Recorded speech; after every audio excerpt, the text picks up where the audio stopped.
Come on, that's funny. I know. It's funny. Because you mansplained funny to me. That was funny. Well, you didn't laugh. So. Because it wasn't funny because you mansplained to me. Cowboy? Yeah. Cowboy Troy? The bus driver? What's his name? Cowboy. Just Cowboy? Larry the Cowboy? Larry the Cowboy. What you did was tonight. I didn't know if she was really paying attention to you. But I jumped in there for two reasons. Number one, I wanted to make sure that she was freaking paying attention to you. Or like really hearing you.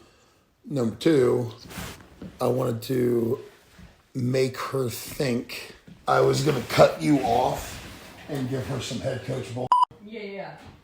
But then I intentionally cut you off to tell her, make sure you're paying attention because she knows more than I do. Because that's true. Like, you're better at that than I am. At the same time, though, that's not just your strength. It's what makes us so good, man. Is all of you guys, all the assistants are so good at that. Every single one of you guys has some kid that gravitates towards you. And like tonight when I try to warm up, Sage is the first one that noticed. Sage came up to me and was like, hey, have you talked to Dave? And I was like, no. She was like, you better. And like, that fucking cool is that like a coach that new came up to me knowing that something was wrong with the kid and was like, you need to have a talk with her. And I never in a million years would have noticed. I think that's my biggest weakness is I'm not as observant on that stuff as you guys are because I'm too worried about, okay, we got to do this and this and this and this and this to make sure this thing runs smoothly. But you guys are the ones that keep this cork on the water. And so like, I kind of put that fire out, go out and start getting everybody warmed up. So I think it was over there like talking to Sig.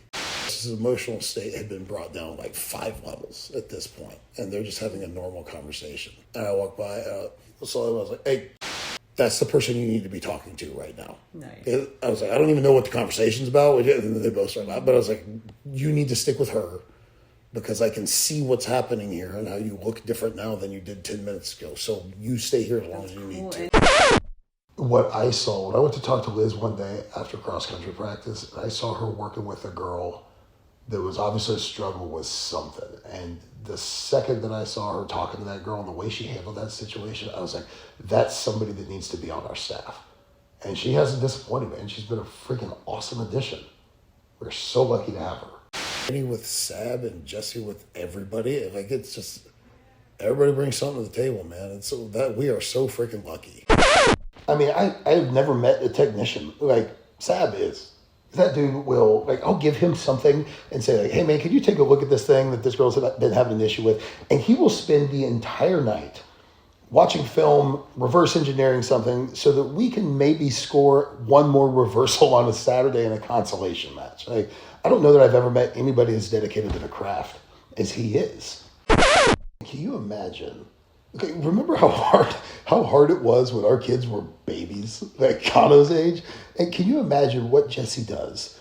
How she sits in the corner with a baby strapped to her or in her arms, but not just that, she's also able to take these kids aside after matches or when they're having those difficult moments and bring them back to reality. She has such a gift. And I don't think that most people understand how rare it is that we have someone like her on staff. Yeah, and I think so much of it flies under the radar. But I think the other thing is we can't do what you do. We let you do what you're good at, and we just want to help somewhere. And we know that's the thing. We have eyes on so many of them. And there's no ego in it either. So like that's the trick, is creating these chains of trust. Yeah, exactly. So that one person takes it to me because they're scared to you, and if I can handle it, I handle it. But then if I can't, right. Like just it's so impressive that there's just not an ego there. It's like, I can't believe they could help them today. It's just right. Like, we're all rowing the same way, which is let's build these kids up, make them the best like versions of themselves. But probably your best coaching asset is your growth mindset. And like some people have that fixed mindset of like, this is how I do things. This is who I am. That's another thing that makes our whole staff good, is I think everybody's there that would like to learn something. Mm-hmm. I've been around so many coaches that are like, specifically wrestling. It's like, that is not how you do that. Or they just specifically refer to some technique as garbage or get that junk out of it. Yeah. I don't think anybody on our squad is like that. I think our coaches are like, oh, there's a different way. Oh, we can do it like that. And do Okay. you know why that is?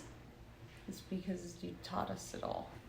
I don't know Like about that. that- No, Sab's taught me more stuff than I've taught him. It's a circle of teaching, but Right, it is. you teach us a lot more because you've been there for 20 more years than we have. What else? Oh, I know what I was going to say. You need to do this at the banquet. 1 or 2 strengths of each coach. I'm very envious of Z in that, but the way that he Connect with them. and yeah, Let like them open their like, closed with- shell. yeah, that's the kind of shit that Z does that I can't do. Like Lacey Middleton is a killer, and she is so mean out there, and the way that he can get inside her head and like keep that rage controlled it's a skill, man. I think you have to have been through it to know how to address it, and he's the best athlete on the coaching staff. Oh, for Like sure. he's seen a lot that we haven't, and he's had a lot of really good coaches along the way, and he's worked through a lot of stuff, and he's helped a lot of teammates through stuff, and he's just a good person. Yeah, he is a master at that kind of stuff, and I hope that parents that see their daughters connecting with him understand how fucking lucky they are, dude, to have him in their corner. Did I tell you what I used as the story example for that one? No, but I have to go to bed. Okay. But I want to hear it tomorrow. It's 11:41.